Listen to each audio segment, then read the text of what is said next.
This morning, federal agencies are warning of possible terrorist attacks on the upcoming holiday weekend. The FBI and Department of Homeland Security are urging local law enforcement to step up security and be vigilant during 4th of July celebrations. CBS News senior security contributor Michael Morell is with us.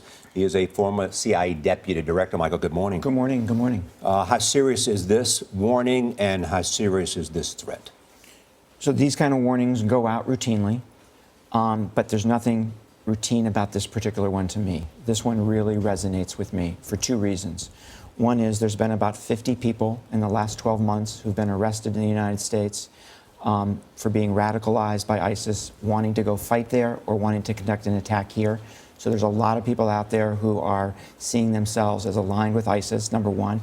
And then number two, you have this ISIS call to arms during Ramadan. We are right in the middle of Ramadan.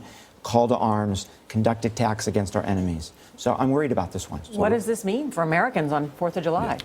I don't want to tell Americans what to do or what not to do, but Nora, I wouldn't be surprised if we're sitting here a week from today talking about an attack over the weekend in the United States. That's how serious this is. How difficult is it to catch the homegrown terrorists? You mentioned that there have been several arrests. It's very difficult because they're being radicalized in their bedrooms, in their basements, right? They're communicating with ISIS. On the internet, Mike? On the internet. ISIS is telling them, don't tell anybody about our conversations. It's very difficult to see them until they take action to do something, right? Buy tickets to Iraq or Syria, buy weapons, buy explosives, right?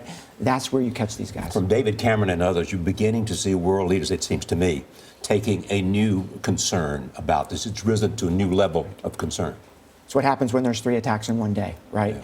And what's interesting about the 3 attacks we saw, one in Kuwait, one in Tunisia, and one in France, is they represent the different ways that ISIS is threatening us.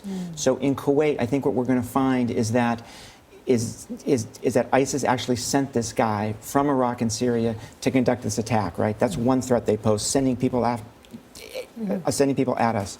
In Tunisia, what I think we're going to learn is that this guy was part of a group that has now aligned itself with ISIS. That's another way they threaten us. And then in France, it's just self-radicalization, right? So what do concerned nations do, and how much can they coordinate in this?